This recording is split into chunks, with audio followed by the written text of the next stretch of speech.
નમસ્કાર મિત્રો, આજે આપણે ટાટ હાયર સેકન્ડરી અંતર્ગત એક નવો જ પ્રશ્ન જોઈએ. Question: what is dating technology? Describe radiocarbon dating and archaeomagnetic dating in your own words. તો first of all, what is dating technology? So dating technology is a scientific method used to find the age of old objects, fossils, rocks and ancient remains. Dating technology છે એ એક scientific method છે કે જે જૂના object, અવશેષો, પથ્થરો અને ancient જેવા બાબતો છે એને એની એજ શોધવા માટેની એક પદ્ધતિ છે.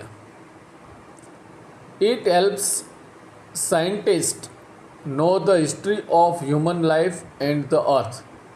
એ વૈજ્ઞાનિકોને માનવીય જીવન અને પૃથ્વીની ઇતિહાસ તપાસવા માટે અથવા તો ઇતિહાસ જાણવા માટે ઉપયોગી છે. ઓકે, હવે આપણે આ પ્રશ્નને બરાબર બંને મેથડ છે એને જોવાની છે, ટેકનોલોજી જોવાની છે. તો આપણે વચ્ચે પેલું સેન્ટેન્સ ઉમેરી દઈએ. Now it would be timely to discuss radiocarbon dating and archaeomagnetic dating in detail. Okay, radiocarbon dating, it is use to find the age of things that were once living. Radiocarbon કે કાર્બન-14 એ it is use to find the age of things, વસ્તુઓની ઉંમર શોધવા માટે, that were once living કે જે એક વખત જીવંત હતો. Okay, all living things contain કાર્બન-14. બધી જીવંત વસ્તુઓ છે કાર્બન-14 ધરાવે છે. After the plant or animal dies, the amount of carbon-14 in it starts decreasing slowly. એ મૃતોપાય બને પછી ધીમે ધીમે કાર્બન-14 છે એ ડિક્રીઝ થાય છે. સાયન્ટિસ્ટ મેઝર ધ રિમેનિંગ કાર્બન-14. વૈજ્ઞાનિકો એનું માપન કરે છે. બાય ધીસ તે calculate the age of the object. અને આ રીતે તેઓ ઓબ્જેક્ટ છે એની એજને કેલ્ક્યુલેટ કરે છે.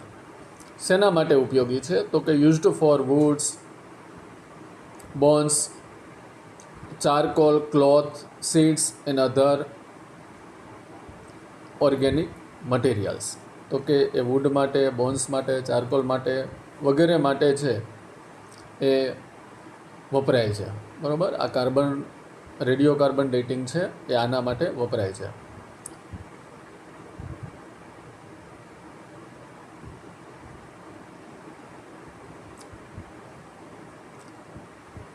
This method can date objects up to about 50,000 years old. એ 50,000 વર્ષ જૂનું છે. બરાબર, એ ઓબ્જેક્ટને પણ માપન કરી શકે છે. એટલે કે આ મેથડ છે એ 50 વર્ષ જૂના આવા બધા છે એનું માપન કરી શકે છે. ત્યારબાદ આર્કિયોમેગ્નેટિક ડેટિંગ એટલે કે પૂરા તત્વીય ચુંબકીય ડેટિંગ. ઓકે, આર્કિયોમેગ્નેટિક,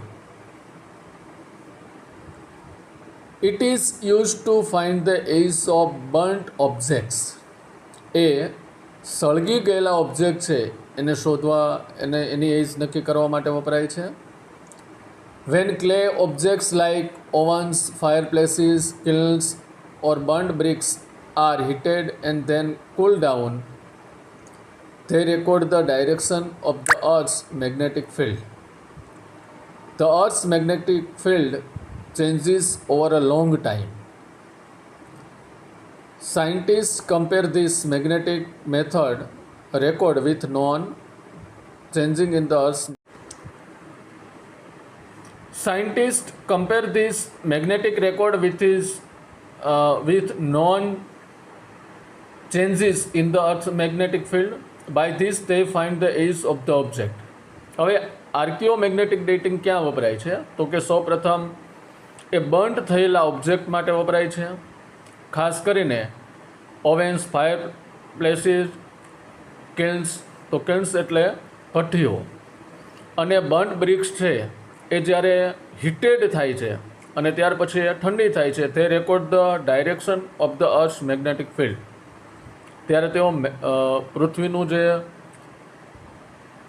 મેગ્નેટિક ફિલ્ડ છે બરાબર એ રેકોર્ડ કરે છે. The earth's magnetic field changes over a long time. પૃથ્વીનું જે ચુંબકીય ક્ષેત્ર છે એ સમયાંતરે બદલાતું રહે છે. Scientist compare this magnetic record with known changes in the earth's magnetic field. અને વૈજ્ઞાનિકો છે એ આ મેગ્નેટિક રેકોર્ડને પૃથ્વીના મેગ્નેટિક બરોબર રેકોર્ડ સાથે સરખાવે છે. By this they find the age of the object. અને એને આધારે તેઓ આ ઓબ્જેક્ટ છે એની ઉંમર નક્કી કરે છે. શેના માટે વપરાય છે? તો કે burned clay objects, old ovens, fireplaces, kilns, bricks and baked pots. આ બધા માટે આની ટૂંકમાં એજ છે નક્કી કરવા માટે વપરાય છે. બોથ રેડિયોકાર્બન કન્ક્લુઝન છે. Radiocarbon dating and archaeomagnetic dating are very useful. બંને ઉપયોગી છે. તે help scientist study ancient people, objects and civilisation and understand our past accurately. તેઓ વૈજ્ઞાનિકોને ખાસ કરીને પ્રાચીન લોકો વિશે, ઓબ્જેક્ટ વિશે, સિવિલાઇઝેશન વિશે જાણવા માટે અને આપણો જે ભૂતકાળ છે એને ચોક્કસપણે સમજવા માટે વપરાય છે. તો આવા જ અન્ય પ્રશ્નો મેળવવા માટે આજે જ આ ચેનલને સબસ્ક્રાઈબ કરો. Thank you all.